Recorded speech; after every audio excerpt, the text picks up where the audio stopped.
Hello, 5B. I've been thinking about things we could do that would kind of keep the sort of, feel like we've got some continuity over the next 2 weeks. And one thing I thought we could keep going with was the class book, The Other Side of Truth. So I'm going to be reading a chapter every day, and I'm probably going to set some sort of guided reading activities to do with this. I've also found a place where you can find a copy online if you want to read along with me. But anyway, I'll send you some links for those.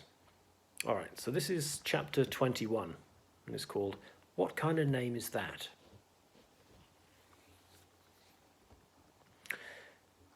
Sade slid into the seat next to Mariam, 2 rows away from Kevin. The bell screeched again, but as their first lesson was English with Mr. Morris, 8M did not have to change classrooms. Take out your draft books, 8M, you're going to be writing. Mr. Morris appeared to be using a lot of energy to make his voice heard. He was a slim man, with a pale, narrow face and a long, bony nose below metal-rimmed glasses. He crossed the room to bring Sade a blue exercise book. Write your name on the front. I'll speak to you later, he said with a hurried smile. Sade was in the middle of writing her name when a head of spiky blonde hair poked between her and Mariam and withdrew. Can't spell her own name, Sade heard the whisper. Miss said Sade and she ain't put no H in it. I don't need to spell in the bush. Sade gripped her pen as a small explosion of laughter rippled behind her. Donna and Marcia, stop that chattering. You're meant, if you'd listened, to be getting your books out. Mr. Morris sounded tired, even though it was the first lesson of the day. We only wanted to know, sir, what the new girl's name means. Yeah, remember you told us about African customs, sir. You know, long names, how they all have different meanings and that. Well, this is not the time to continue that discussion. Get your books out, hurry. That goes for you too, Kevin Graham. Sade felt that all eyes were on her, all around. The girls immediately behind her were still talking to each other under their breath. It was a relief when Mr. Morris finally began the lesson. They were to write about a place that had been very special to them when they were younger. He wanted them to use words that made other people feel they could see, hear, even smell their special place. Oh, that's disgusting, sir, one of the girls behind Sade called out. And why is that, Marcia? Mr. Morris's voice contained a note of irritation. Because my best place was at my granny's in Jamaica, sir. It was great except for the smell, sir. My granny keeps cows and they make a terrible pong, sir, the girl whined. The class exploded into laughter and Mr. Morris had to shout for quiet. Even Mariam smiled a little and Sade turned to see just who Marcia was. A girl with honey brown skin, bold eyes and a pouting mouth sat directly behind Mariam. Her sleek dark hair was pulled back, except for 2 slender plaits knotted with purple beads which hung either side of her forehead. Mr. Morris continued the lesson by reading a poem. It was about a man stopping with his little horse in the middle of a forest with snow falling, getting deeper and deeper. Snow was something Sade had only heard about and seen on television. She was surprised at the quiet picture that came into her head of the man all alone among the trees with his horse. Afterwards, Mr. Morris asked questions about some of the words the poet had used. It was the first time Sade had heard of Robert Frost and she liked the poem. His name even seemed to fit. When it was time for them to start their own writing, Mr. Morris said he wanted them to work in silence. Use your own inner eyes and ears, he reminded them. What about inner noses, sir? The voice was Kevin's and was followed by sniggering around the class. Don't start that nonsense again, thank you, Mr. Graham. Just get on with your work. Sir, it's not fair. It's a proper question. Kevin moaned in the same tone he used with his mother, and this triggered another bout of whispering behind Sade. Yeah, he only answers his favourites. Yeah, I bet this new Africa girl, she'll be one. Marcia and Donna, if I have to speak to you once more, I shall separate you. Mr. Morris glared at them as he walked up to Sade's desk. Do you understand what you have to do? He asked her. She nodded. Good. Miss Harcourt says your English is excellent. I look forward to seeing your work, Mr. Morris said with an encouraging smile. If she could bury herself in writing, she could forget everything else for a while. Sade knew exactly what she wanted to write about. The forest behind family house. Papa had once got lost in it as a boy, and she and Femi were only allowed to play at the forest edges in sight of the village. Even so, it was mysterious and wonderful.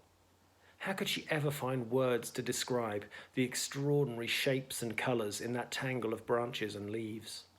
Or what it felt like to hide in a homemade den surrounded by a thicket of shadows? To glimpse slivers of sky through razor-edged palm leaves so high above you they looked stark black. It was with wood from this forest that her own desk had been made by special order from Papa. He wanted her to have a memory of the forest in her bedroom in the city.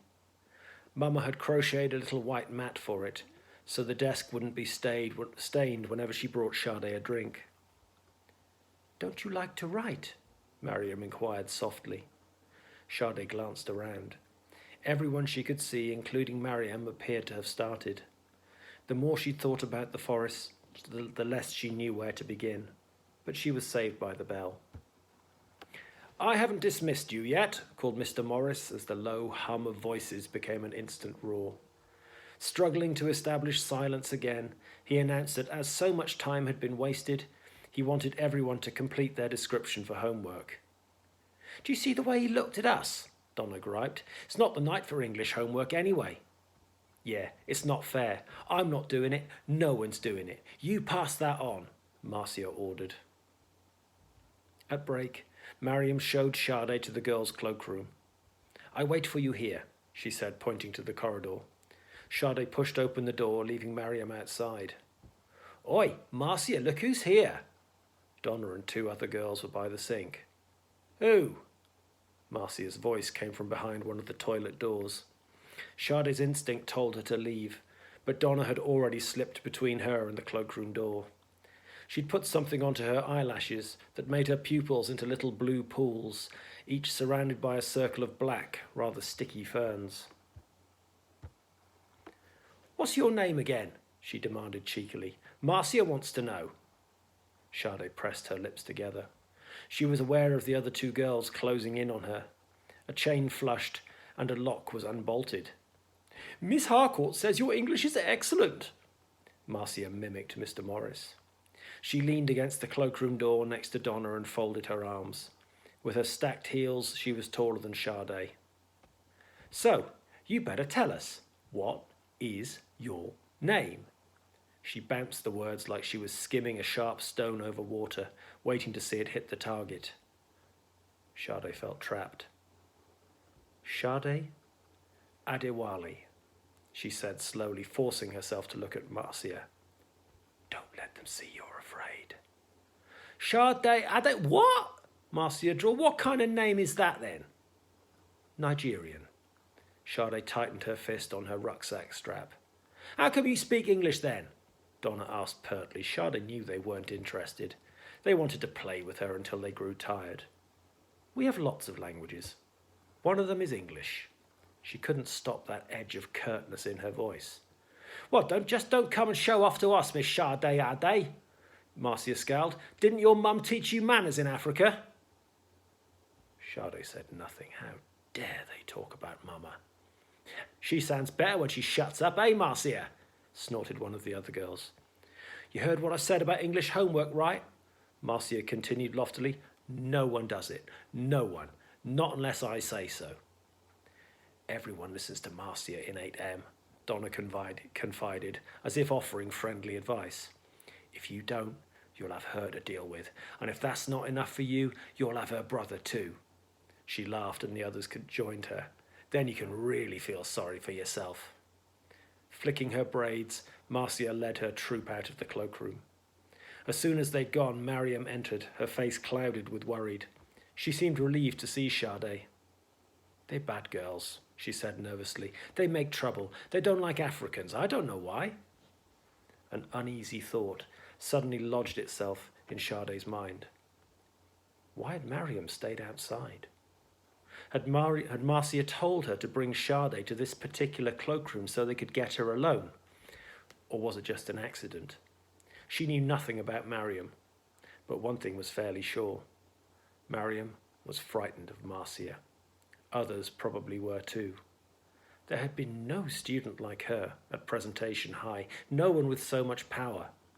Was it really true Marcia decided whether 8M did their homework or not?